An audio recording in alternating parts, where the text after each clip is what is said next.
Guys, that was really weird. Okay, that was a weird way to start off the video.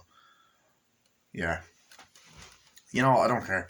Um, hey, it's Movie Fan 23. Yeah. I used to be Movie Fan 21, and someone had to steal my name on PlayStation. Yeah, thank you. And then I became Movie Fan 22. But I just want to be Movie Fan 23 because I had a channel. And you get the point. So, next up is my review for the Texas Chainsaw Massacre 2. This is an American Blu-ray, 20th Century Fox MGM, which was also directed by Tobe Hooper. Texas Chainsaw Massacre. Now, I'm trying to remember. uh,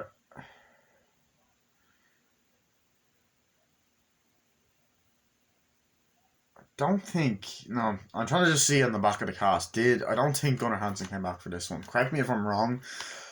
Probably should have Christ on a bike.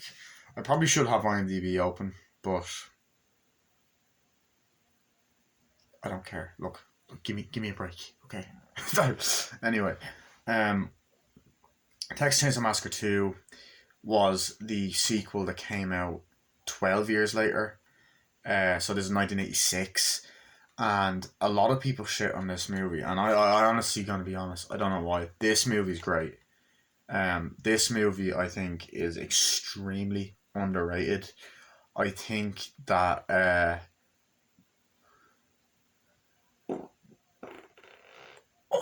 was a nice one, lads, I tell you. Better out than in, you know what I mean? I just farted in a review. I don't care. I need humour. Yeah, fart jokes are... That was a bad one. Fucking hell, that was a smelly one, lads. I'm sorry about that. Say it. Oh my god. Jesus, smells like baked beans on a Sunday morning. Anyway, right. So, Chainsaw Massacre 2, right? I tell you, lads, I'm gonna go all Irish in this one. Basically, a lot of people shit on this movie, right? I don't know why. Because I think this movie is really fun. This one is gory. This one is definitely way gorier than the first one. Like, it's insanely over the top. It's actually very funny. It's very different. And it's original. Which is what I like about this sequel. I think that this sequel is... It is my favourite of all the movies. I love how crazy it is. It should be crazy. These are fucking mad motherfuckers, you know. I wouldn't say Leatherface is as menacing in this movie, but as he is in the first one. But like, you know what I mean. Oh god, it looked great. Anyway, so basically, the plot of Texas Chainsaw Massacre 2 is got 12 years after the first one. So you got this woman by the name of Stretch, and she does this radio station with her and this other guy, actor who I believe passed away recently, I think. And essentially, like, she's really liked person, and pretty much fucking whatchamacallit, you got these two guys that are ringing up and acting the bollocks, basically taking the piss, like really annoying, over the top. He has this weird glasses on, and then this weird motherfucker is on like is dancing and stuff on the top of a car, and like, who the hell are you, man? And then like there's a corpse and stuff, and then dancing with the chainsaw, and they start drilling into the car. Then they shoot it off, and it's Leatherface. Then he like chainsaws into the car, and he like chainsaws both of their heads, and the blood and gore effects are insane, and they die, and it's an amazing kill. So she's kind of wondering if they're messing, or like what the hell, and she wonders what the hell just happened or whatever. So meanwhile, this detective played by the late and great Dennis Hopper, who I love. I'm a huge fan of Dennis Hopper. I love Blue Velvet, Speed, River's Edge, which is a movie I feel like no one talks about. True Romance. What else was he in? He's actually in the Super Mario Bros. Movie as well, which I do like, I have to be honest. Easy Rider is another film. Is it Easy Rider? I don't think I've seen it. I haven't seen Easy Rider, but it's a movie done with Peter Fonda. So so that happens. He's called to the scene, and he's like, worried about what's happening. He also talks to people, and he thinks it's related to the incident that happened in the original Texas Chainsaw Massacre. Um, so, and they don't believe him at first. Basically, what ends up happening is, he's related to Sally and Franklin from the first one. We do learn at the start of this movie as well that Sally is actually put in a mental hospital after the events of the first one. It recaps what happened in the first one, the Texas Chainsaw Massacre, and with the text. Stretch continues working at the radio station. I believe the guy flirts with her to go to parties, blah, blah, blah. And eventually one night at the radio station, sorry, I'm kind of blabbering here, but whatever. That was actually one criticism that people have had with me in the past, which I will try and work out. Hopefully I'm elaborating. I did struggle with movie reviews. I'm going off topic, I know. I struggled with movie reviews in the past, but I should probably save that for an update video. Anyway, so basically, there's this other guy called Trop Top. He was like a crazy motherfucker. He's like, oh yeah, you like that? And he has this like hook, and he like this metal plate, and he like, I don't know if it was like, did he mention he was a veteran or something? I don't know. He smokes and he puts the fire, like, that's fire, like, oh yeah, you like that? I'm a big fan of your radio station, yeah. Stuff like that. And essentially, he ends up coming in saying he's a big fan and stuff, and she's like, Stretch is all freaked out. And then he tries to attack her, and then Leatherface just busts out with the chainsaw and goes, yeah! And then, go on, Leatherface, get that bitch, Leatherface, get that bitch. And then, like, Leatherface doesn't want to hurt her because he falls in love with her, and, like, there's this weird scene where he wants to put the chainsaw between her legs. It's a very sexual scene. Filthy. Disgusting. This should be banned. I'm joking. So, this guy comes in. Stretch. What is the guy's... Hold on. Stretch is the main character's name, right? Jesus Christ. Okay.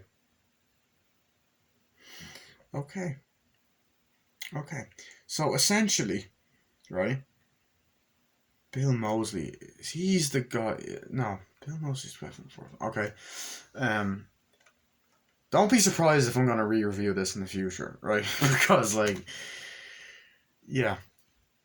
Basically, Stretch is there, and the hitchhiker comes in. Oh my god, 1111 manifestation numbers.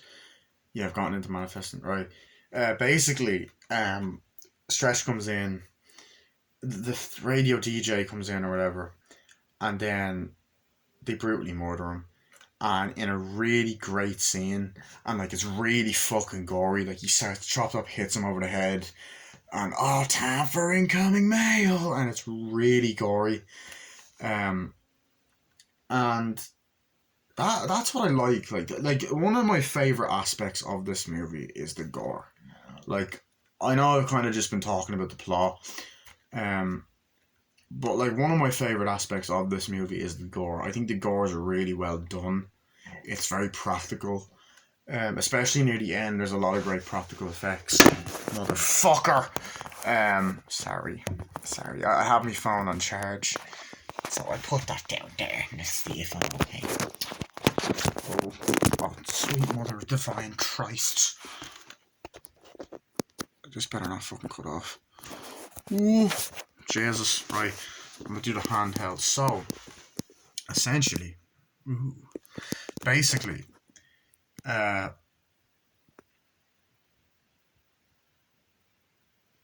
just had a brain fart. Yeah, the gore is really well done.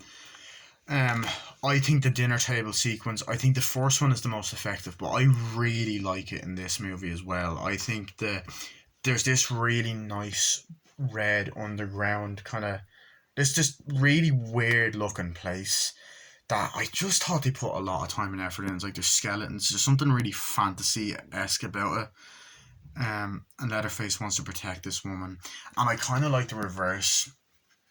How in the first movie he had like the apron and the like the white uh, apron over him, and you know he got the tuxedo at the end. In this movie, it's like the other way around. So he has the tuxedo for most of it, and then like the yeah, you get it. So basically, I like that setting. I love the final act when they kidnap Stretch, and she's like, the whole dinner table sequence. The cook from the original movie comes back. It's actually really funny. He wins this like cooking contest, like, oh, you got the best food ever. I can't remember. Did he make it cannibal related? And then he's driving along. It's like, God damn, I won this trophy, whatever.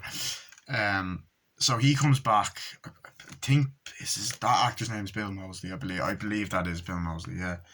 Um, Correct me if I'm wrong. But yeah, he wins it. Whatever. I believe Dennis Hopper's character questions him at one point, but I like that. Um, I really love the characters in this movie. I honestly think the characters in this movie are a lot better. I like Stretch. I think she's a really well developed character. She's likable. Dennis Hopper, very likable. I love the ending where he goes batshit. Like, there's this great sequence where he goes into this shop, and he's wanting to buy a chainsaw. That'll be all, and he's not even saying anything. He's just like he's trying it out. I love the look and the 80s feel to this movie, the way it's shot. The scene at the start, the action sequence. This is a gore fest. This is a gore fest. I honestly think it's great. And it's just a dark comedy, and that's what Toby Hooper intended. He wanted to make it the exact opposite of the first one. This feels more like a movie rather than a documentary. Not as grainy, but it's really funny. I love the setting at the end, the candles and the skeletons and stuff. But yeah. But Dennis Hopper, I thought he was a badass. There's this great sequence where I don't know, is it? He goes to this place, and he finds the corpse of Franklin as well. He finds the wheelchair and the skeleton. He's like, Franklin, you know, what have they done to you and all this? And it's pretty upsetting.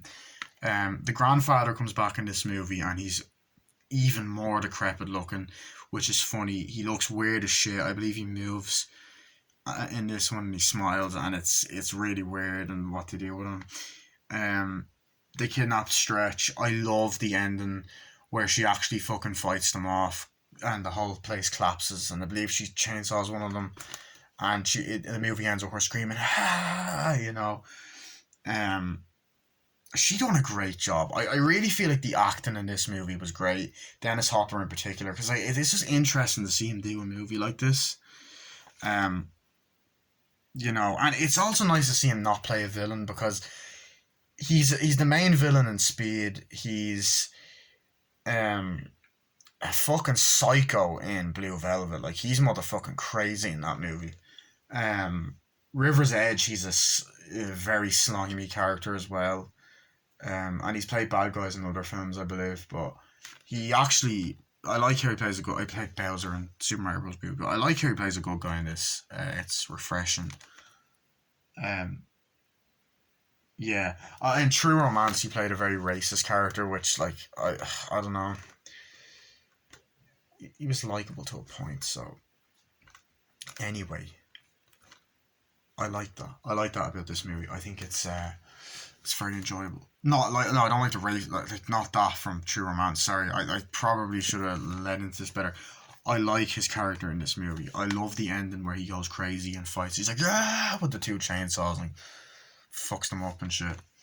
Um, there's a great, really disturbing scene where we actually see Leatherface take the faces off in this one, and it's gory, and we do actually see him wanting to protect Stretch, and he puts one of the faces on her, which is disturbing. So we do have that disturbing aspect. and he's like, and they do kind of treat him and toss him around like dirt, like they do in the other movies. Um, but yeah, and I love the theme song. The dun dun dun dun dun dun dun dun. It's just the music is great. There wasn't really any music in the first one, but there is in this. I like the score in this, and you still get the. But this is a black comedy, and I just think it's great. I really do. Um, the way it's directed, the way it's acted, like just the whole. Like Dennis Hopper, as I said, great in this movie. I'm trying to just remember it. I'm trying to think of everything. Did I cover everything? Um, I think she played the actress that played Stretch does the radio role very well. I think my favourite character is Trop Top. He's just fucking insane. Oh, Leatherface, get that bitch lighting up the fire at the end. Yeah, yeah, and the dinner table scene and the chemistry he has with the cook. Oh, yeah, get Grandpa. All that. It's insane. Um, it's just great. So, yeah, and the print of this Blu-ray is great as well. So here's the front, spine. MGM done this one back.